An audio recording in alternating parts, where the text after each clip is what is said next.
Hello, good morning everyone. मैं आपन बुझिलाय मैं खमजरी मैं आइकी ब्लॉग सिदी हुजी डेली ब्लॉग ओइदोइनी अदो हुजी तेगिदी हौरे अदो एपी थपपुदी खरा लोसनबदी लोइरे अदो दो हुजी से आइसे चाक थोंगा तंगे तविनी अदो मैं आदो येमिनसी हाय मैं आमारा हाय मैं ओकोई मैं आम क्या तोरे हुजी से इसे हम सापति बाबा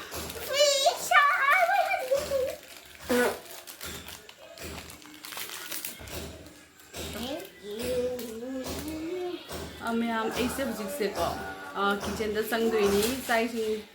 थोंदोनीबको अदो मैम कई थोंगी है कई कमाय कमाय तौर येमीनसी ऐसे कई कई थोंदोनी ग्यान में ताद्रेबको अदो हजी किचन चंगा येमीनसी अने कई तौरी कमाय कमाय तौर अदो वीडियो से खता नमु येमीनसी को चंगसी हजी किचन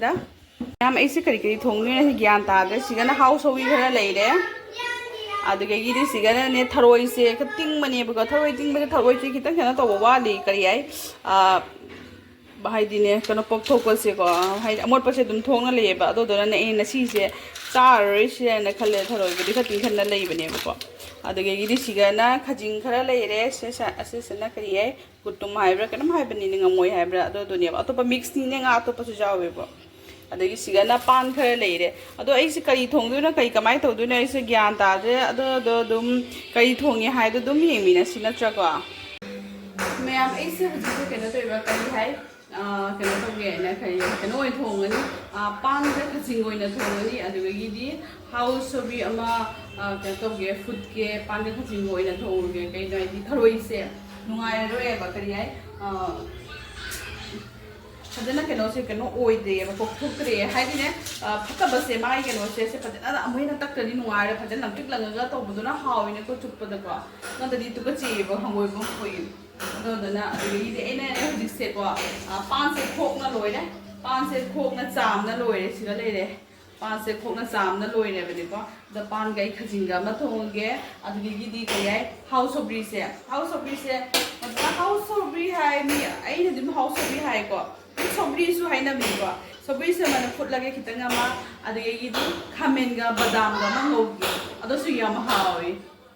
खामेनगा बदाम ngोबको अदई म असमाइना तौना दुम थोंगे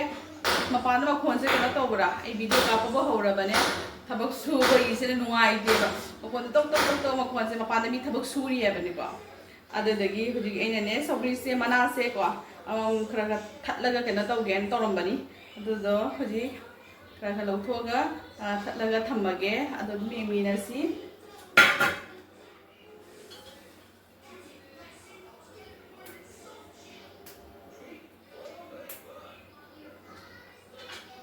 हदंग नोनिनी से नुसा साबसे जाम कल्ले नथरा अक्का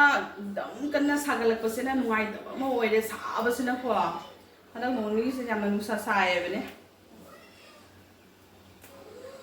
अदोना हाउस सोब्री समा लगे अदगी पानगा खजिंगा मथोंगे दो मैम अदो दुम मता दुम येमिनसी करी कमाय तौई हाइदो नत्रको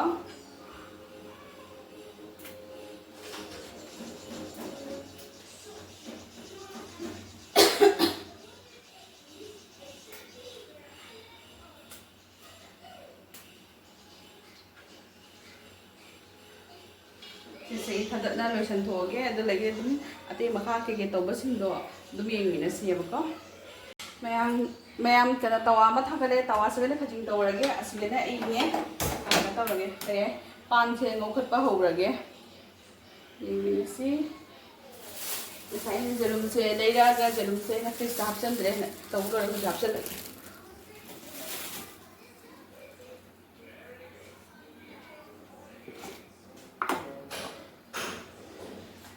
हाँ पर खजिंग से तुमने तो लगा देगी लेकिन नोट हो गया फ्राई तो खजिंग से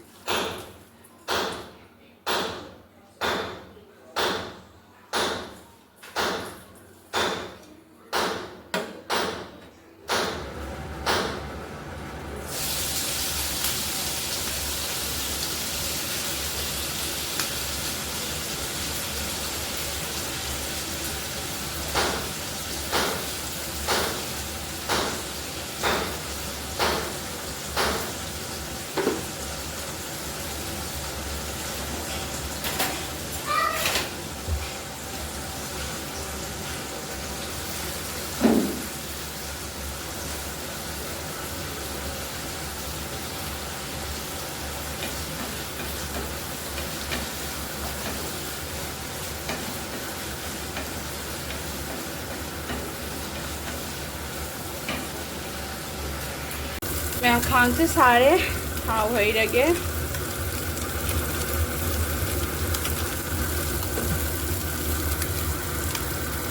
असिगना इसे खजिंग से ngौरी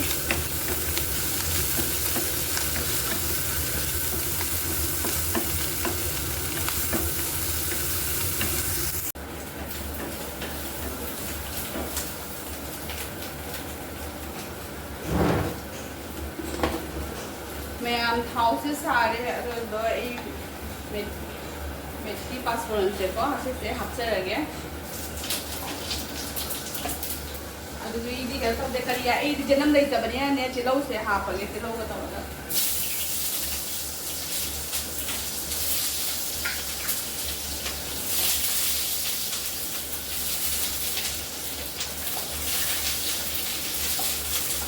खाने सामने मेथी कार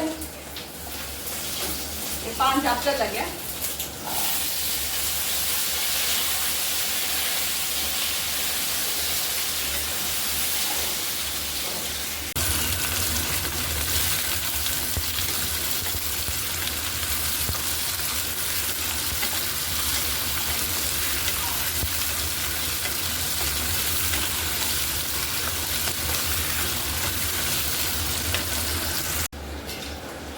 मोरक तंखाई थाउद्रे से अने चामगा थम्बनी फ्रिज को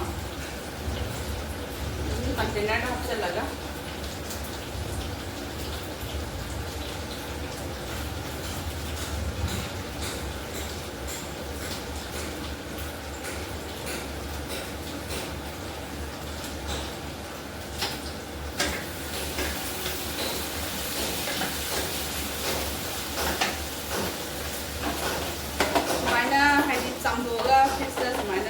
एयरटाइट तौरगा स्टोर तौर थम्बदी कुइने चले मोरक से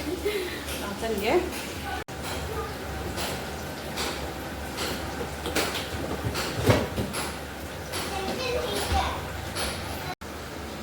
मैम सिगना सौरी थोंबगी खांग से थंगले इसिंग सुगा तौरे अजुगा करी याय ऑटोंगादो हापे को गाड़ी से को लौथोगा हापे अदी मोरक थाखरे नसाई ए तिलौ दसु हापचलगे सिगा अभी ये नम लेना को तिलौ पुनम तौरे है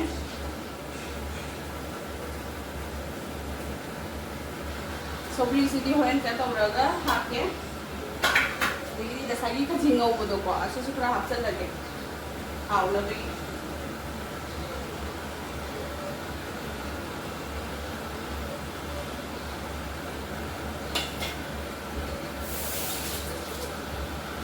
नकल बदना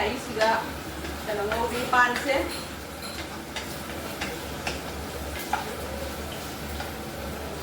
मैं पान से खजांग मुन्नबगी थुम से खा थाक्चलगे हुजे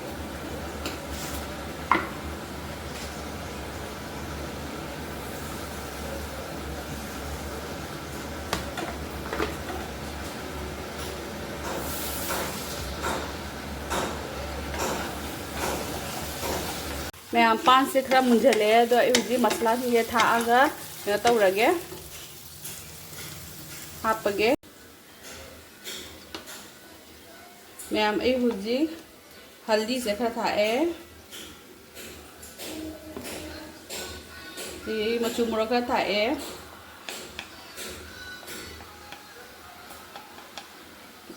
थाए जीरा से खरा थाए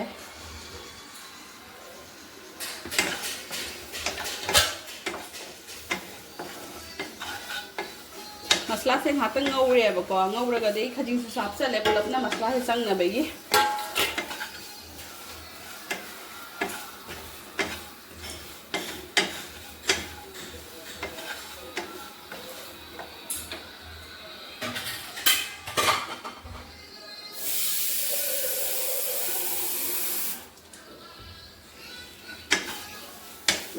मैम इसिंग से खितंग हैरगे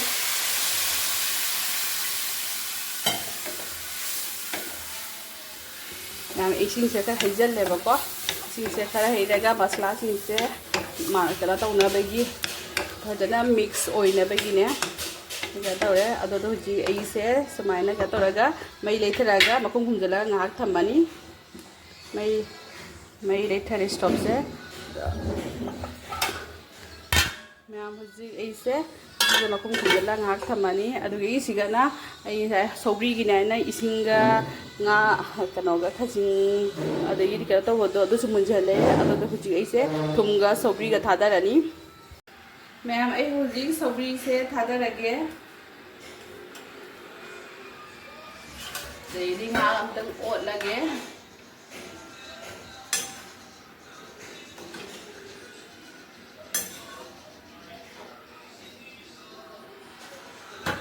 देदी थुम से खरा हापगे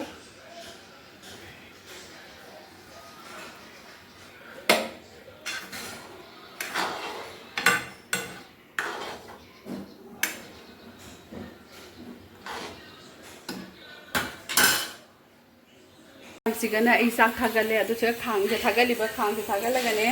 आई बदाम गा चना गा ngोगे आइनको बदाम गा चना गा बदाम गा खामेन से खता सोइगलमिनी द खामेन गा बदाम गा ngोगे अदु मिनेसि को खामेन से सिगा सोइ दोइने लैरे को खामेन से सिगा सोइरे द मैम बदाम से आहान बदा बदाम से हाना ngौथोनी अबने को बदाम से ngोगे से याम चांग लुबनी बदाम से ngौरी मैम आई हुची खामेन से ngौबा होगले खामेन से सुमाय तरगा ngौरे अबको महा खितंग बदी वाली मुंगदबा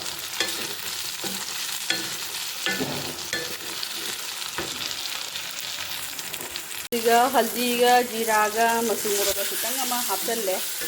जानते को खितंग खितंग तो दुम हापो बने खामेन से मुंजले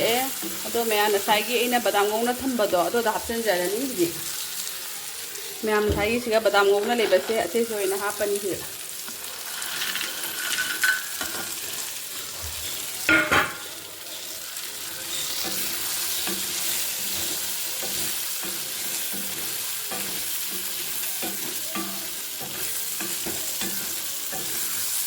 खामेन से तोइने इने तपी नो ओतपदा अदो मैम हुजिने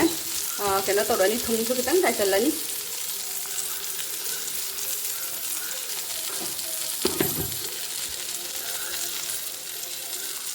मिक्स तौर खाइबिरनी मैम सेनी चनागा बदाम ngौबा लोइसल्ले मैम नसिगी मथेन सिंगसे सिगा लेजरे करी करी मथेन अदै दु उच्चरागे बको मैम सिगाना पानगा खजिंगा थोंबदको सिगा लेरे पानगा खजिंगा थोंबा अदिगेगिदी असिगी मथंगदना हाउ सौब्री थोंबको हाउ सौब्री असिगा लेरे अदिगेगिदी ऐना सिगा को चनागा बदामगा मंगौजरे चनागा बदामगा अदिगेगिदी सिगाना अमेटपी को असिसे nga masaगी केनो तौरगा मेटलगा तौबनेबको चनमगा हापगा उमरोगा हापगा मेटपदे उजहौद्रे अदोदो यामदि हावी सिगी मेटपसे को मयाम असिसेनी नसिगी मथेनसे सिगाना पानगा खजिंगा हाउ सौरी थोंबा चनागा बदामगा ngौबा अदिगेगिदी अमेटपीगा को याम असिसेनी नसिगी आइगी हिंजांग से बारोगी को अदो मैम दुम मथं मथं जेंग हलके मैम ऐसे चाक चा लोरे नसाई चाबगे इनने हापसरके थोबसे को हापग अमतंग हमहौद्रे कइना हाइदी इचानुपासे लांगसलकपगा इचानुपागिदी नसी स्कूल बन्नीबको मोइगिदी सैटरडे संडे से स्कूल बन्नी अदोदुगिना माना जुमदा लेरबनीना आई कइम तौबसे क्या वाना वीडियो कापी क्या वाना क्या तौवी हाइबसे हाइना कानादे माना लांगसलकपना हेना क्या तौदना अदो ऐसे इचानुपासे चाक पिजना लोरे ऐसु खितंग अमा चारे को अदुगिदी चारे से ऐदिने पान थोंबगदो याम चादरे ऐदि सबरी थोंबदो न हेना पाम चारे हाउसु याम हाउरमे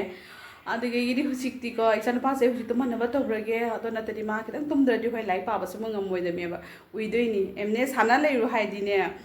तुमोय 11 12 अदुगा लाइक पाबे मतंग होयरादि तुमगे हाइगलक्तोइनी को मतोंदगा उइनेगा वानथाना तुमगिदोइनेबको अदोदना हुसिक्से मातमनबा तौरगे अदगी दुम मथमना कई तौई हायद दुम मखाताना दुम येंहलके बको हुजिते इसे मासे तुमहलुरगे द मैम थिनसिको फोना से तुम घरे हुजी तुम घरे ओ खुत्ती खरा खरा लेंगी मानने तुम नबेगी इने तहलिसे हमरो अदा हुजी मासे तुम नबेगी कना कता इन मखो लेंगनुको लाइजोय साउदोइनी मखो लेंगदी आंगांगदो ꯑꯉꯥꯡꯗꯣ ꯃꯈꯨꯠ ꯂꯦꯡꯒꯅꯨ ꯇꯨꯃꯤꯟꯅ ꯂꯩꯌꯨ ꯌꯥꯡꯅ ꯇꯨꯝꯃꯣ ꯅꯠꯇ꯭ꯔꯗꯤ ꯂꯥꯏꯖꯣꯏ ꯁꯥꯎꯗꯣꯏꯅꯤ ꯇꯨꯝꯃꯣ ꯑꯉꯥꯡꯁꯦ ꯁꯤꯒ ꯇꯨꯝꯅꯕꯒꯤ ꯀꯌꯥ ꯇꯧꯔꯦ ꯑꯗꯨꯗ ꯃꯥꯁꯦ ꯁꯤꯒ ꯇꯨꯝꯃꯣ ꯃꯃꯤꯠ ꯄꯥꯡꯕ꯭ꯔꯥ ꯄꯥꯡꯗꯦ ꯇꯨꯝꯊꯈ꯭ꯔ ꯃꯥꯅꯦ ꯃꯥꯁꯦ ꯃꯌꯥꯝꯗꯨ ꯌꯦꯡꯃꯤꯟꯅꯁꯤꯀꯣ